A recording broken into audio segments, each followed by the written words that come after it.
ಶಾಸಕ ಕೋನರೆಡ್ಡಿ ವಿರುದ್ಧ ಅಪಪ್ರಚಾರದ ಹುನ್ನಾರ, ವಿರೋಧಿಗಳಿಗೆ ರೈತ ಸಮಿತಿ ಎಚ್ಚರಿಕೆ. ನವಲಗುಂದ ಶಾಸಕ ಎನ್ಎಚ್ ಕೋನರೆಡ್ಡಿ ಅವರ ಅಭಿವೃದ್ಧಿ ಕೆಲಸಗಳನ್ನು ಸಹಿಸದೆ ಕಾಣದ ಕೈಗಳು ಸುಳ್ಳು ಆರೋಪ ಮಾಡುತ್ತಿವೆ. ಅಧಿಕಾರದಲ್ಲಿದ್ದಾಗ ಈ ಹಿಂದೆ ಹಾಗೂ ಈ ಸಲ ನವಲಗುಂದ ಶಾಸಕ ಎನ್ಎಚ್ ಕೋನರೆಡ್ಡಿ ಅವರ ಅಭಿವೃದ್ಧಿ ಕೆಲಸಗಳನ್ನು ಸಹಿಸದೆ ವಿರೋಧ ಪಕ್ಷಗಳ ಹುನ್ನಾರದಿಂದ ಕಾಣದ ಕೈಗಳು ಸುಳ್ಳು ಆರೋಪ ಮಾಡಿ ಅಭಿವೃದ್ಧಿ ಕೆಲಸಗಳನ್ನು ತಡೆಯಲು ವ್ಯವಸ್ಥಿತವಾಗಿ ಸಂಚು ರೂಪಿಸುತ್ತಿದ್ದಾರೆ ಎಂದು ಹುಬ್ಬಳ್ಳಿ ತಾಲೂಕಾ ರೈತ ಹೋರಾಟ ಸಮಿತಿ ಅಧ್ಯಕ್ಷ ಶಿವಣ್ಣ ಹುಬ್ಬಳ್ಳಿ ವಿರೋಧಿಗಳಿಗೆ ಎಚ್ಚರಿಕೆ ನೀಡಿದ್ದಾರೆ.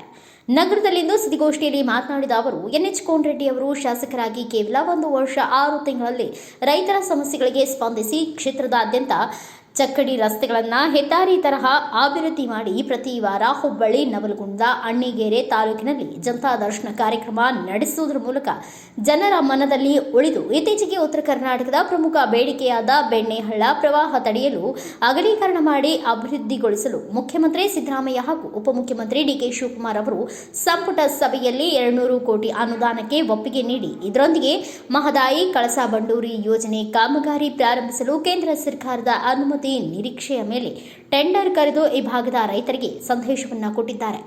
ಇದಕ್ಕೆಲ್ಲ ಎನ್ಎಚ್ ಕೋನರೆಡ್ಡಿ ಅವರ ಹೋರಾಟವೇ ಕಾರಣ ಎಂದರು. ಅಣ್ಣಿಗೇರಿ ನಗರದ ಉಗ್ರಾಣದಲ್ಲಿ ರೈತ ಕಡಲೆ ಹಾಗೂ ಹೆಸರು ಕಾಳುಗಳನ್ನು ಕಳುವಾದ ಪ್ರಕರಣದಲ್ಲಿ ಹಗಲು ರಾತ್ರಿ ಎನ್ನದೇ ಪೊಲೀಸ್ ಹಾಗೂ ಕಂದಾಯ ಇಲಾಖೆ ಅಧಿಕಾರಿಗಳಿಗೆ ಸೂಚಿಸಿ ರೈತರಿಗೆ ಮರಳಿ ಎಲ್ಲ ಚೀಲಗಳನ್ನು ಕೊಡಿಸಿ ಅಣ್ಣಿಗೇರಿ ಪಕ್ಷಾತೀತ ರೈತ ಹೋರಾಟ ಸಮಿತಿ ಹಾಗೂ ವ್ಯಾಪಾರಸ್ಥರ ಸಂಘದಿಂದ ಉಪಕಾರ ಮಾಡಿದವರನ್ನ ಮರೆಯದೆ ರೈತರು ಪೊಲೀಸ್ ಅಧಿಕಾರಿಗಳಿಗೆ ಹಾಗೂ ಕೋನರೆಡ್ಡಿ ಶಾಸಕರಿಗೆ ಸನ್ಮಾನಿಸಿ ಗೌರವಿಸಿದ್ದು ವಿರೋಧಿಗಳಿಗೆ ಗೊತ್ತಿರಲಿಲ್ಲ. ಇದಲ್ಲದೆ ಬಡವರ ಪರವಾಗಿ ರೈತರ ಪರವಾಗಿ ಹಗಲು ರಾತ್ರಿ ದುಡಿದು ಸಾರ್ವಜನಿಕರ ಬೆನ್ನಿಗೆ ನಿಲ್ಲುವ ಜನ ಸೇವೆ ಶಾಸಕರಾಗಿ ಸಲ್ಲಿಸುತ್ತಿದ್ದಾರೆ. ಅಭಿವೃದ್ಧಿ ಕೆಲಸದ ಬಗ್ಗೆ ಅವರು ಇಚ್ಚೊತ್ತು ಸಹಿಸ್ತಾ ಇಲ್ಲ. ಇದೇನು ಕೋನರೆಡ್ಡಿ ಅವರು ಇವತ್ತು 1.5 ವರ್ಷದಾಗ 200 ಕೋಟಿ ರೂಪಾಯಿ ಬೆಂಡೆ ಹೇಳ್ತಾರೆ. ಈ ಕ್ಷೇತ್ರದಲ್ಲಿ ಚಕ್ಕಡಿ ರಸ್ತೆ ಈವರೆಗೂ ಯಾರು ಒಂದು ಚಕ್ಕಡಿ ಒಂದು ಟ್ಯಾಕ್ಟರ್ ಮಣ್ಣು ಬಿಟ್ಟಿಲ್ಲ. ಆಮೇಲೆ ಈ ವಸ್ತ್ರ ಹಸಿರು ವಸ್ತ್ರ ಹಾಕಿದ ರೈತರ ತರಂಗಿಲ್ಲ. ಎಷ್ಟೊಂದು ರೈತರು ಹಸಿರು ವಸ್ತ್ರ ಇಲ್ಲೂ ಇರ್ತಾರೆ.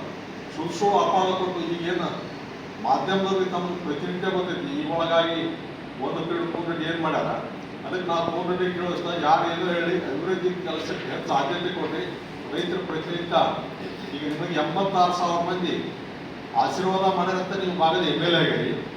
ಅದನ್ನು ನೀವು ಕಾಯ್ಕೊಂಡು ಹೋಗ್ರಿ. ಯಾರ್ಯಾರೋ ಏನೋ ಮಾತಾಡ್ತಾರೆ ತಿಳ್ಕೊಂಡು ಅಭಿವೃದ್ಧಿ ಸಭೆ ಕುಂಠಿತ ಮಾಡಕ್ಕೆ ಹೋಗ್ರಿ. ನಾವು ರೈತರಾಗ್ತು ಎಲ್ಲರೂ ನಿಮ್ಮ ಜೊತೆಗೆ ಸಾಥ್ ಕೊಡ್ತೀವಿ. ಅದೇ ಇದು ಮುಂದೂ ಇದೇ ರೀತಿ ನೀವು ಸರ್ಕಾರದ ಯಾವ ರೀತಿಯಲ್ಲಿ ತರ್ತೀವಿ ಗೊತ್ತಿಲ್ಲ. ಎಲ್ಲ ಹಳ್ಳಿಗಳು ಸ್ಪಂದನ ಮಾಡಿ ಎಲ್ಲೋ ಚಕ್ರಿಗಳು ಮಾಡಿರಿ. ಅದಕ್ಕೆ ನಾವೆಲ್ಲ ನಿಮ್ಮ ಜೊತೆ ಇರ್ತೀವಿ. ಅಭಿವೃದ್ಧಿ ಕಡೆಗೆ ಹೆಚ್ಚಿಗೆ ಆದ್ಯತೆ ಕೊಡ್ರಿ ಅಂತ ನಾವು ಮಾಧ್ಯಮದ ಮುಖಾಂತರ ಮನವಿ ಮಾಡ್ತೀವಿ.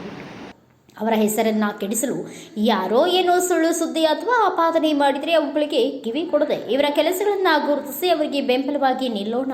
ಶಾಸಕರೇ, ನೀವು ಅಭಿವೃದ್ಧಿ ಕೆಲಸಗಳನ್ನು ಮಾಡಿ ಮುನ್ನುಗ್ಗಿ, ಸದಾಕಾಲ ನಿಮ್ಮ ಜೊತೆ ಇರುತ್ತೇವೆ. ಅವರ ಹೆಸರು ಕೆಡಿಸಿ ಸಾರ್ವಜನಿಕ ಜೀವನದಲ್ಲಿ ಮುಂದೆ ಬರುತ್ತೇವೆ ಎಂದು ವಿರೋಧ ಪಕ್ಷಗಳು ಹಾಗೂ ಕೆಲ ವಿರೋಧಿಗಳು ಸಾಮಾಜಿಕ ಜಾಲತಾಣಗಳಲ್ಲಿ ಸುಳ್ಳು ಪ್ರಚಾರ ಪಡೆಯುವ ಮೂಲಕ ಕಾರಣ ಇಲ್ಲದೆ ವಿರೋಧಿಸುವವರು ತಿದ್ದುಕೊಳ್ಳಲಿ ಎಂಬುದು ನಮ್ಮೆಲ್ಲರ ಆಗ್ರಹ ಆಗಿದೆ ಎಂದು ಅವರು ಹೇಳಿದರು.